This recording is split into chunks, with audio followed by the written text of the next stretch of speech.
আসসালামু আলাইকুম ওরহমতুল্লাহি ওবারাকাতুহ। একটা মাত্র অক্ষর, আর তার মধ্যেই লুকিয়ে আছে একটা গোটা শব্দের অর্থ। বিশ্বাস হচ্ছে না?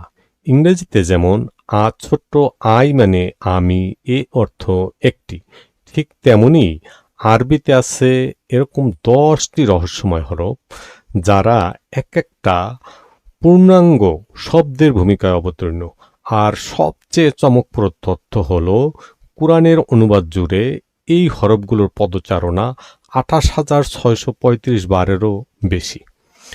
আজ আমরা উন্মোচন করব এই হরফগুলোর রহস্য, আর সাথে পাবেন এমন এক ম্যাজিক ফর্মুলা যা একবার শিখলে সারা জীবনের জন্য মনে গেঁথে যাবে ইনশাআল্লাহ। কুরআনের অনুবাদ তখন আর কঠিন মনে হবে না, হয়ে উঠবে পানির মতো সহজ। চলুন ঢুকে পড়ি আজকের এই বিশেষ পর্বে। আমরা যেই 10টি হরফ নিয়ে কথা বলছিলাম, এই 10টি হরফ একটু আগেই বলেছি, যা কোরআনে প্রায় 29,000 বার ব্যবহৃত হয়েছে। এই 10টি হরফের মধ্যে এই 7টি হরফ কোরআনের কোনো একটা শব্দের শুরুতে বসে, আর এখানে 2টি হরফ রয়েছে এই হরফদ্বয় শব্দের শেষে বসে। একটা মাত্র অক্ষর আছে কাপ, এই হরফটি কোনো একটা শব্দের শুরুতে এবং শেষে উভয় রূপেই ব্যবহৃত হয়। আলহামদুলিল্লাহ। লেভেল অনের প্রথম ক্লাসে আমরা এই হরফগুলো যেভাবে শিখি, ওয়াও, প্রথম যে হরফটি, এই হরফটি কোরআনে প্রায় 10,000 বার ব্যবহৃত হয়েছে। এর অর্থ এবং শপথ, আবার কখনো হালিয়া হিসাবেও অনুবাদ করতে হয়। এই হরফটিকে মনে রাখার জন্য আমরা এভাবে বলি, ওয়াও দেখতে ও এর মতো, ওয়াও দেখতে ও এর মতো। ও মানে হলো এবং। আমরা এই ও আছে এরকম একটা আয়াত দেখি, আল্লাহু ও রসুলুহু, আল্লাহ এবং তার রসুল, আল্লাহ এবং তার রসুল। আলহামদুলিল্লাহ। লীলা, এই হরফটি কোরআনে প্রায় 5,000 বার ব্যবহৃত হয়েছে। এর অর্থ হলো জন্য, যেন, অবশ্যই 3টে হতে পারে। একটা বিষয় খেয়াল করি, এখানে যেমন এই দুটা সম্পর্কে বলা হলো না, এখানেও এই দুটা সম্পর্কে বলা হবে না। এর কারণ হলো আমরা লেভেল অনে এবং জন্য এই হিসাবেই সাধারণত পড়ি। বাকি যে এই 4টা, এগুলো আমরা লেভেল 2-3-তে যখন যেভাবে প্রয়োজন সেভাবে এগুলো নিয়ে কথা বলি। আলহামদুলিল্লাহ। তো লীলা, এটা মনে রাখার সহজ উপায়, লীলা বোঝার জন্য লীলা, লীলা বোঝার জন্য। আয়াতে যদি দেখি তাহলে বিষয়টি আমাদের আরও ক্লিয়ার হবে। আলহামদুলিল্লাহ। আমরা সকল পরিস্থিতিতে সূরা ফাতিহার এই 2 নম্বর আয়াত থেকেই সাধারণত এটা পড়ি, যে আলহামদুলিল্লাহ। এখানে তাহলে লিল্লাহি, আল্লাহর জন্য, তাহলে লি জন্য। আরও একটা আয়াত দেখি, লাকুম দিনুকুম ওলিয়া দিন, সূরা কাফিরুনের এই 6 নম্বর আয়াত থেকেই এই অংশটুকু নেওয়া হয়েছে। তাহলে লাকুম তোমাদের জন্য, লাকুম তোমাদের জন্য, তাহলে লাতে জন্য। এখানে যেটা দেখলাম লি লা, লি আর এখানে হলো লা, লীলা বোঝার জন্য। আলহামদুলিল্লাহ। ফা, এই হরফটি কোরআনে প্রায় 3,000 বার ব্যবহৃত হয়েছে। এর অর্থ অতঃপর অথবা অতএব।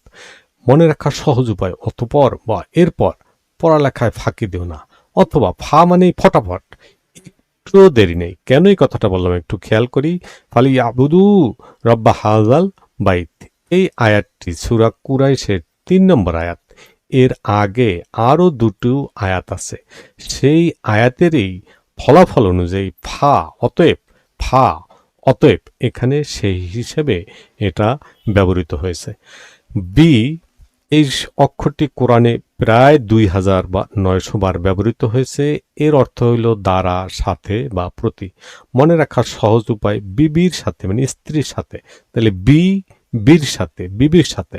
আমরা যদি দেখি সূরা ফাতিহার 1 নম্বর আয়াতে আমরা শুরুতে বলি বিসমিল্লাহির রহমানির রহিম, তাহলে বীর সাথে, বি সাথে, বিসমিল্লাহ আল্লাহর নামের সাথে বা আল্লাহর নামে। আলহামদুলিল্লাহ। কাপ, এই অক্ষরটি কোরআনে প্রায় 1,500 বার ব্যবহৃত হয়েছে। এমন একটি হরফ যা শব্দের আগে এবং পরে দুইভাবেই ব্যবহৃত হয়। আসুন আমরা এটার ব্যবহারটা দেখি। এর অর্থ তিনটা: তোমার, তোমাকে, আবার কখনো, মতো।